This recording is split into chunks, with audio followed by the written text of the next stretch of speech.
Well, discussion's been going on for a bit of time now. Do you want to give us a bit of a timeline of events, Liam, as to how you sat here as a new Rotherham United head coach? Yeah, obviously the club showed interest in obviously acquiring my services. I think it's important that you see a fit yourself moving forward. I've seen Rotherham from afar, competed against them many times. They epitomise hard work, success, and everything, all the above, kind of drew us to this day today. Part of that fit, I imagine the chairman will probably spoken to you about how incrementally he sees this being a championship club in the here and now. It is that part of the vision that kind of excited you? Yeah, absolutely. Yeah, you see yourself at a certain level. I've worked at many football clubs, many experience, many successes, and you want to continue that within your career. And Rotherham, a part of that as well. The level's fantastic within the championship. Albeit we find ourselves in a place at the moment which it's going to be hard work. We're going to have to commit to to every day, the players and staff. But the effort and endeavour that the Rotherham teams give, relentless pressure, etc., to make sure we try and maintain that.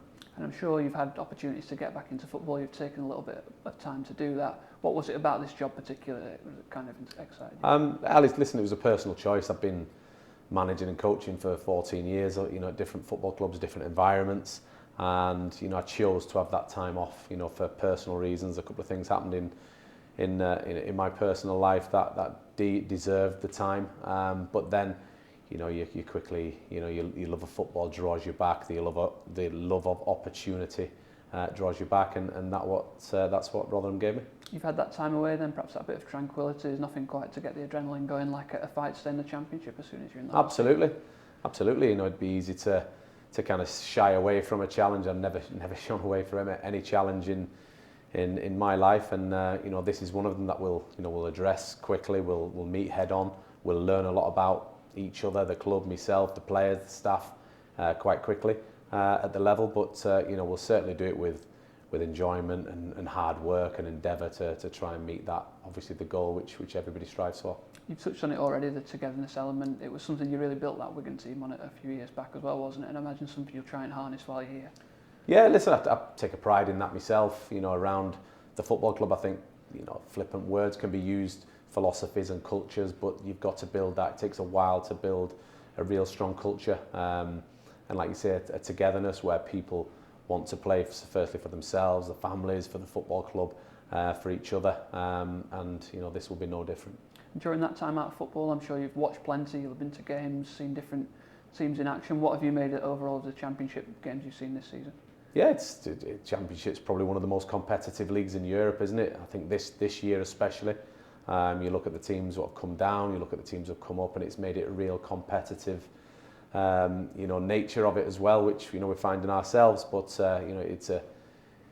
it's a challenge that I think we can certainly meet head on. It's a challenge that we can go forward with, and certainly the players know that, the staff know that, and it's really exciting. Not sure on timescales and your own personal plans, but have you had much chance to watch the Millers before you've been appointed? Yeah, I've managed to watch them a couple of times this year live. Obviously, the last week, 10 days, I've caught up on many games, and I know the squad very well. I've worked with a number of the squad. I've seen a lot of them. Again, competing against them. Worked with Sam Clucas, albeit a couple of years ago, and listen, the lads around the level. We've got some senior players here, and again, we've got some really good talent to go with that. And you've had a chance to go up and meet the lads moments ago as well. From the bits you've seen and that brief chat up there, what are you inheriting here at Rotherham United? Yeah, listen, I've been here a couple of hours, a bit of a whirlwind as you'd expect, but yeah, exactly what you'd know. Real, honest group of people first and foremost, and the kind of again relishing the challenge of where they are and what they're going to meet, head on. And together, we'll commit to each other. That I'll commit to themselves. They'll commit to me, and within that, we'll get a better outcome. Obviously, we've done our homework on you before you signed here, but I know you've got a few contacts. You mentioned a few players in the dressing room already, and there's probably coaches, previous and current, that you've spoken to about the role. Did they say positive things as well before you? Yeah, absolutely. Yeah, I mean, there's only positive things of late. You can say about Rotherham United from the successes that they've had, the stadium, and where they are as a football club. You know, I think it's always fair to say, you know, do the expectations meet reality? And this is one football club that goes along steadily and certainly does that. You know, without being something else. You know, they're very comfortable, honest in their own skin, and they want to evolve as well. So it's a great challenge. And of course, you've got to be pragmatic coming into the kind of situation we're in at the moment. But taking that out of context, kind of, how would you like your teams to kind of play if it was up to Leam Richardson? Listen, I think everybody knows you want to be a possession-based team. You want to, you know, run hard, penetrate, score goals. You know, have many final third entries. And listen, it's entertainment. You know, you want your team to be the best version of themselves and to represent, you know, the football club, the badge that you wear, the community that surrounds it, and the personality, what you put out on that pitch. And again, you know, will that happen overnight? It's a transition. You know, it's always a work in progress as a football club. It's always a work in progress to be, you know, where you want to be. And listen, every football club's got a place in the pyramid that they deserve to be, and it's up to us to maintain that and to exceed that. I'm sure no sooner than when your head hits the pillow tonight, tomorrow will be upon us. But are you looking forward to being around the place for the hosting at West Brom? Yeah, absolutely. And you know, obviously everybody knows you know, the lads have been very professional. They've kind of drove it forward. The staff who've remained, the players.